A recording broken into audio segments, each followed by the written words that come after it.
سوال ہے کہ کیا نماز میں رفع الیدین کرنا ضروری ہے؟ اگر کیا رفع الیدین نہ کیا جائے تو نماز نہیں ہوگی، حدیث سے ثابت کریں۔ دیکھیے اللہ کے نبی صلی اللہ علیہ وسلم کے بارے میں اللہ تعالی نے فرمایا قل ان کنتم تحبون اللہ فاتبعونی یحببکم اللہ ویغفر لکم ذنوبکم واللہ غفور رحیم۔ اے نبی آپ کہیے کہ اگر تم واقعی اللہ سے محبت کرتے ہو تو نبی کی پیروی کرو، اللہ بھی تم سے محبت کرے گا اور تمہارے گناہوں کو بھی معاف کرے گا، ان کی مغفرت کرے گا۔ اس آیت میں اللہ نے بتایا کہ اگر کوئی آدمی واقعی اللہ کی محبت کا دعویٰ کرتا ہے اس کا ثبوت دینا پڑے گا، نبی کی پیروی کرنی پڑے گی۔ اگر کوئی آدمی چاہتا ہے اللہ اس سے محبت کرے، نبی کی پیروی کرنی پڑے گی۔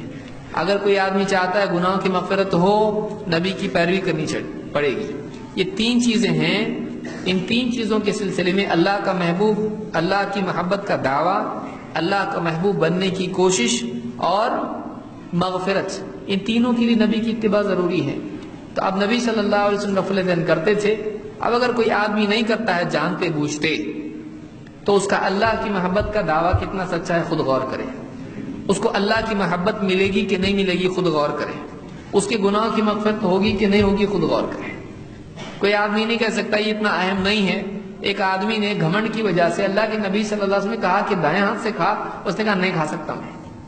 آپ نے کہا مت کھا، نہ کھا سکے تو زندگی بھر اس کا دائیں ہاتھ نہیں اٹھا۔ بعض چیزیں آدمی چھوٹی سمجھتا ہے لیکن وہ چھوٹی نہیں ہوتی ہے، بعض اوقات گھمنڈ کی وجہ سے اللہ کے نزدیک وہ آدمی بہت سخت گناہگار ہوتا ہے اور دنیا میں بھی عذاب آتا ہے۔ تو ایسا کرنا، کوئی آدمی اسی آدمی سے پوچھے جو اس طرح کے سوالات ان کو پوچھا، جس نے یہ پوچھا ہے ان سے کسی نے پوچھا ہوگا اس طرح سے، ان سے آپ پوچھیں ہاتھ چھوڑ کے نماز پڑھے تو ہوتی کہ نہیں ہوتی، ایک ٹانگ اٹھا کے نماز پڑھے تو ہوتی کہ نہیں ہوتی۔ ایسا اگر آپ پوچھنا شروع کریں آنکھ بند کر کے نماز پڑھے تو ہوتی کہ نہیں ہوتی، نماز میں اس طرح سے ہاتھ باندھے تو ہوتی کہ نہیں ہوتی، کوئی بھی آدمی کچھ بھی کرے گا، آپ ایسا پوچھیں ایسا کرنے سے ہوتی کہ نہیں ہوتی۔ جب آپ کے سامنے واقعی نبی صلی اللہ علیہ وسلم کا طریقہ ہے پھر وہ چھوڑنا آپ کے ایمان کو کیسے گوارا ہوتا ہے؟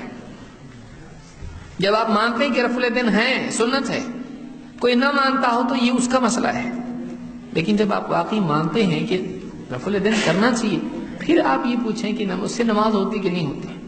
یہ آپ پوچھ سکتے ہیں اگر ایک آدمی رفع الیدین بھول جائے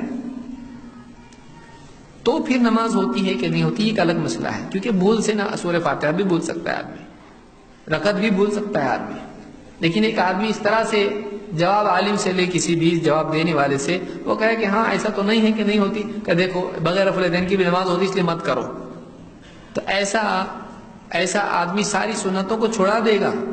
پھر ہم یہ کہیں گے ناف کے نیچے باندھتا نہیں ہے آدمی، سینے پہ باندھتا ہے، ہوتی کہ نہیں ہوتی، رفع الیدین کرتا ہے تو ہوتی کہ نہیں ہوتی۔ اگر اس کا جواب پھر اگر ہاں ہے تو ہم کہیں گے تم بھی کرو۔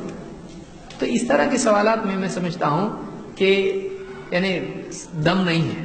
اللہ کے نبی صلی اللہ علیہ وسلم کی حدیث سے ثابت کرو وَصَلُّوا كَمَا رَأَيْتُمُونِي أُصَلِّي، ویسے نماز پڑھو جیسے مجھ کو پڑھتا دیکھتے ہو، جو حکم دیا ہے پورا کرنا پڑے گا، حکم پورا نہیں کریں گے گناہگار ہوں گے۔ نبی کا حکم نہیں ماننے سے کیا ہوتا، نیک بنتا؟ نبی کا حکم نہیں ماننے سے گناہگار بنتا ہے۔ آپ نے کیا فرمایا، ویسے نماز پڑھو جیسے مجھ کو پڑھتا دیکھتے ہو۔ کسی ایک صحیح حدیث سے بھی، کسی بھی ایک صحیح حدیث سے، بہت سارے لوگ یہ لفظ استعمال کرتے اس لیے میں اس کو استعمال کر رہا ہوں، کسی بھی ایک صحیح متصل مسند حدیث سے ثابت نہیں ہوتا ہے کہ اللہ کے نبی صلی اللہ علیہ وسلم رفع الیدین نہیں کرتے تھے۔ آپ سے کرنا ہی ثابت ہے، نہیں کرنا ثابت نہیں ہے۔